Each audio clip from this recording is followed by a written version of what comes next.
Hello, my name's Mabel and I'm 30 years old. I recently came into a large fortune and that made me see the ugly side of my husband. Today I want to tell you all about it and how I unintentionally got revenge on two people at once. Let me start off by introducing myself a little more. I grew up away from my grandparents, but we were still very close. I remember that every 34 months they would come over to our place just to spend time with me. I was the closest to my grandmother. I was the apple of her eye, and she never ceased to spoil me. My grandfather passed away when I was 17, and I was devastated. My grandmother didn't take it well either. I loved her dearly, and so when it was time for me to go to college, I chose to attend college in her state so I got to be closer to her. It was at college that I met my ex-husband, Toby. Toby and I started dating when we were in our junior year, and we had a pretty good relationship. Toby was everything that I was looking for in a partner, which was why I continued my relationship with him even after we graduated. We got engaged a few months after graduating, but decided to wait until we were in a stable financial situation to get married. In the meantime, since I lived in a better apartment, Toby moved in with me. While my relationship with Toby was great, the one person who I could not seem to get along with was his sister Julia. Julia didn't live in the same state as us because she moved with her husband when he got a better job. But she still doted on Toby a lot, to the point where she was often obsessive about him. She hated me the second she met me. I guess she thought that I was stealing her baby brother from her. Anyways, she had always been rude and unaccommodating. The only reason I ever let her get away with anything when she came to visit us was because she would bring over her daughter Viola. Viola and I got along really well. Ever since she was a baby, she only seemed to like being with me, and I enjoyed it. Julia was glad to have some time to herself, but that did not stop her from being mean to me. Toby never stood up for me because he loved his sister too much to hurt her. I didn't want to cause any rifts between them, so I just shut up and dealt with it. About 3 years after we got engaged, Toby and I were doing well enough, so we decided to get married. It was an amazing day, and yes, I'll even say that now. Everything was going great until 4 years after we got married. Two major things happened. The first was that my grandmother passed away. I was heartbroken and honestly could not do much during that time. I inherited about $1 million in money and assets combined, but none of that mattered to me because my grandmother was gone. The second thing that happened was that Julia and her family moved back into town. Suddenly, Toby was no longer at home. He was almost always over at Julia's, or when he was at home, Julia was here. Once again, the only thing keeping me sane was the fact that I got to spend time with Viola. I was still grieving the loss of my grandmother, and Toby was barely there. I tried to talk to him about it, but he didn't seem to care. Until one day he came back home directly after work and was alone, a pretty rare occasion. "Hey, sweetie, how was your day?" It was pretty good. What about you?" "Oh, same old. I went to meet Julia and we got to talking." "You seem to be visiting Julia a lot." "You know we're really close. I miss her, and I guess I just feel better when I'm around her. Anyways, do you not want to know what we talked about?" "Yeah, sure. Tell me." "Well, I was telling her that we were planning on buying a house." "I'm going to cut you off right there. I never agreed to that." "Just listen to me.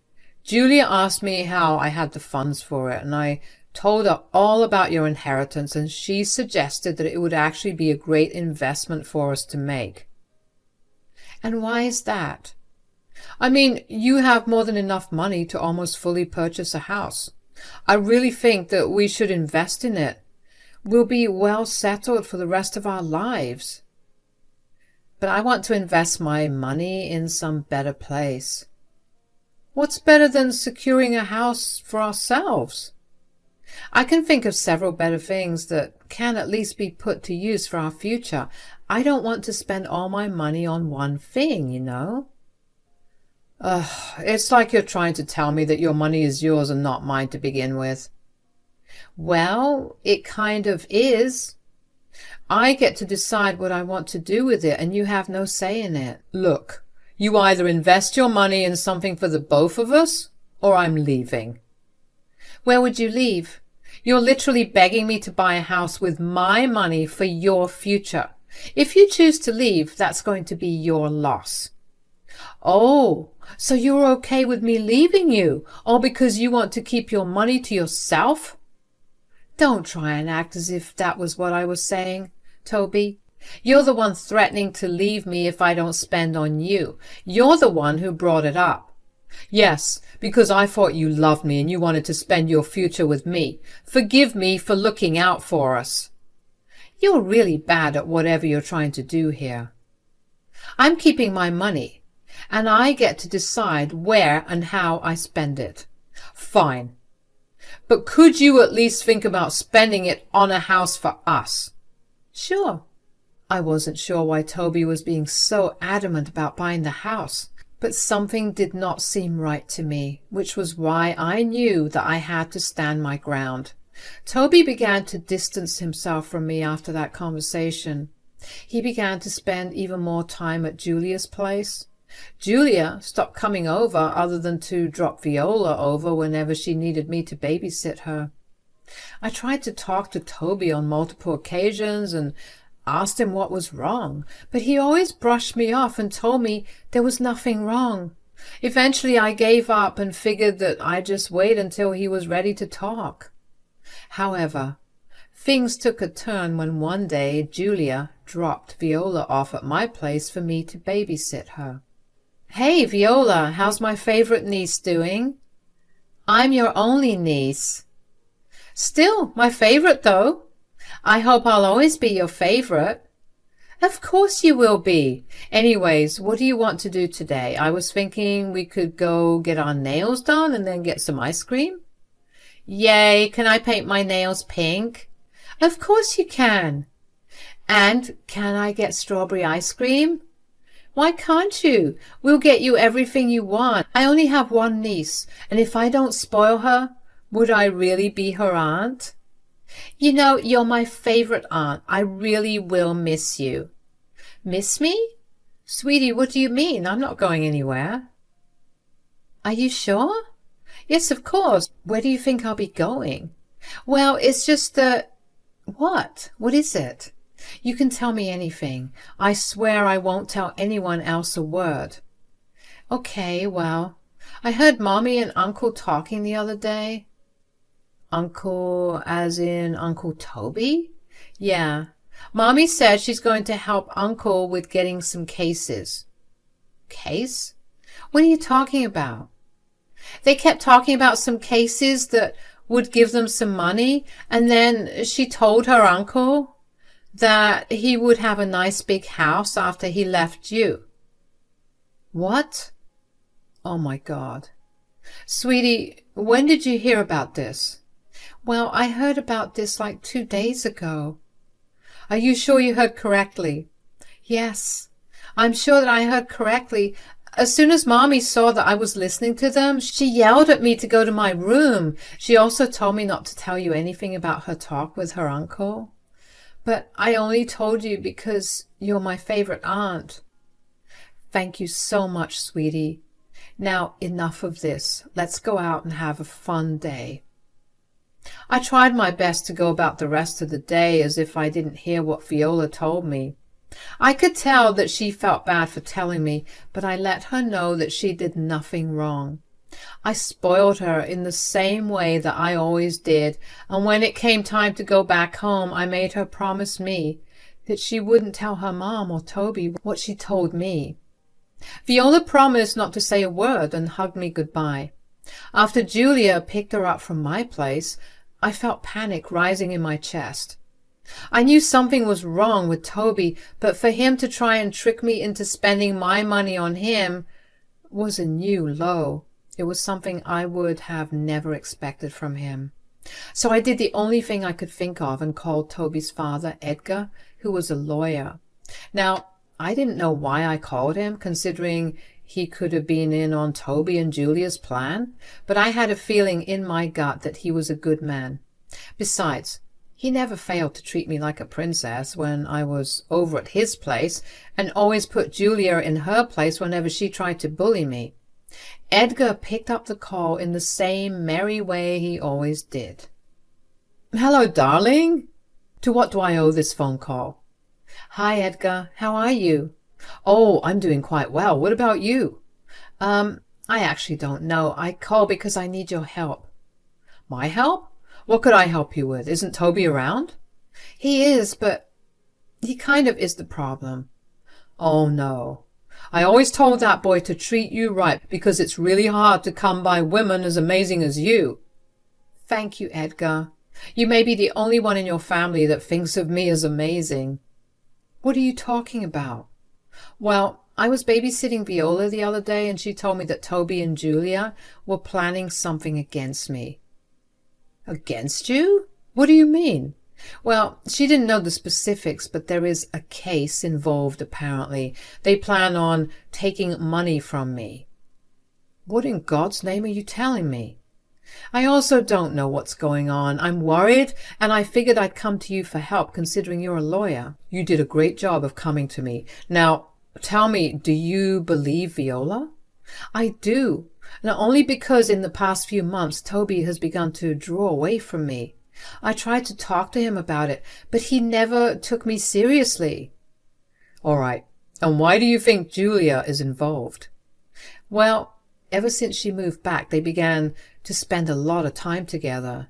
And yeah, I get it. They were living far apart for years before, and it made sense. But then in the past few months, he was going over to her house for hours every single day." That's a little weird. Did something happen a few months ago that triggered Toby's weird reaction?" I got my grandmother's inheritance because she passed away. It was quite a large amount of money. Toby wanted to use it to buy a house, but I was a little hesitant about it. After that, he's been weird." "Right. My guess is that they're going to try and get your money. First of all, I'm so worried that my children are doing this to you. This was not how I raised them. Secondly, why don't you drop by my office tomorrow and we'll hash this out properly then?" "That sounds great. And you have nothing to apologize for. You're clearly a good man. Thank you for helping me out. I don't know what I would do without you." I was genuinely really grateful that Edgar was helping me out. I did not think that he would side with me over his children, but I was glad that he did. The next day, I took a day off from work and made my way over to his office. Once there, Edgar apologized once again to Toby and Julia, but I told him to just help me navigate around this. We figured that Toby was going to ask for a divorce, so the first order of business was to contact all the reputed divorce lawyers in our city and ask for advice. This would then limit Toby's access to good lawyers because there would be a conflict of interest considering they already knew my side. The next thing we had to figure out was how they planned to take my inheritance from me. Thankfully, I had been smart enough to keep my inheritance money in a separate bank account and did not use it to buy Toby or me things at all. I did plan on buying Toby some luxury items that he'd always wanted, but clearly that was never going to happen. Since there was no other way for them to get that money from me, Edgar and I figured that they were going to outright steal from me. The only thing I could control then would be providing them with the perfect setup so I could catch them. You see, I had a top-of-the-line security system installed inside my apartment because I was paranoid about break-ins. This was a fact that Toby knew and agreed to when he moved in. The next thing I had to do was slyly let Toby know that my bank details were logged in on my laptop. That wasn't hard to do. I just had to pretend to have bank troubles that he could help me with. Lastly, I told Toby that I was going to meet a friend on the weekend, leaving him home alone. I then met Edgar, who would serve as a witness and would corroborate my alibi. In the middle of our conversation, I got a notification that money had been transferred from my account to Toby and I's joint account. I called the police and reported it. When I got back from meeting Edgar, Toby was sitting in the dining room and asked me to sit with him. "We need to talk." "Oh, about what?" "About us." "Okay." "We're not working out." "I agree." "You agree? What do you mean?" "Well, for starters, I did not like how you threatened to end the relationship over money, something I would have spent on us had you not done that." "I didn't think that you would." "Oh, and that's another point. You think so lowly of me, and I don't think that's a sign of a good partner." "Like, as if you've been a good partner. You've been selfish since the start, and I only bore with it because I loved you." "How in the world was I selfish? I helped you pay off your student loans first instead of mine. I helped you out for a whole year when you didn't have a job. I sacrificed so much to make sure that you were happy. The few times that I didn't do what you wanted, I became a selfish monster to you." "Don't act like what you did was some righteous thing. I would have done the same for you." "Would you? You never helped me out when I was sick. Why would I think that you would have sacrificed your comfort for me when I really needed it?" "You're just trying to make me feel bad." "No. And my last reason for not wanting to be with you is that I don't want to be with a lying, manipulative thief." "What are you saying?" "Don't think I don't know about what you and Julia have been planning. I saw you transfer money out of my account into our joint account. I know that you wanted to be able to split that during the divorce." No. "Oh, don't even bother. I know about everything. You are a pathetic man, and I see no reason to be with you." "Oh, well, I'll still get half of what I transferred into our account. I still win." "Will you?" "If I recall correctly, I had security cameras installed in my apartment, and you made that transaction from my laptop at a time when I wasn't at home. I've already reported you for theft. The police should be here any time soon." "You did what?" "Oh, here they come. Good luck. I'll see you in court." The relief I felt at finally seeing Toby pay for his actions was unparalleled. The following weeks were a nightmare of courtroom sessions and evidence viewing. Along with the charges of theft against him, I also filed for a divorce. Edgar was my lawyer and fought long and hard to ensure that Toby paid properly for his crime. Edgar won the case for me, and Toby was sentenced to 2 years in jail and was also fined an additional $30,000. Nothing was sweeter than the taste of revenge. Just as Edgar and I were celebrating our victory, Julia came up to us. Julia had conveniently been absent during all the previous trials and only chose to show up on the day of the verdict. That in itself spoke volumes about her, but when she approached us, she looked angry and pointed her finger at Edgar. "Dad, you were helping this witch." "Give me one good reason why I shouldn't have helped Mabel." I don't know. Because she literally put your son in jail?" "And he deserved his sentence. That will make him think twice before trying to steal from someone again." "How could you do that to your own son?" "No, Julia. How could you do that to your own brother? Don't think I did not see the real reason behind your plan. You were going to help Toby get the money so you could also reap the benefits of it." "I was trying to give him a break from this jerk here. You have no idea how toxic she is for him." "I don't think she was the toxic one, Julia. You were a bad influence on him, and he was stupid enough to fall for your little game. He's getting the punishment he deserves, and maybe now he'll think twice before ever listening to you." "You know, you're going to lose him this way. He will never talk to you." "Good, because I have no children as far as I'm concerned." "Don't be so dramatic. I'll be here, but I'm not happy with the way you treated my baby brother."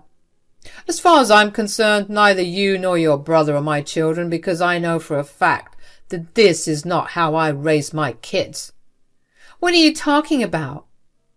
What I'm saying is that I'm disowning both of you, and I want nothing to do with either of you. You can't do that. I actually can. And I'm going to do just that. This is all Mabel's fault. If she just thought of someone other than herself for a second, this would not have been happening.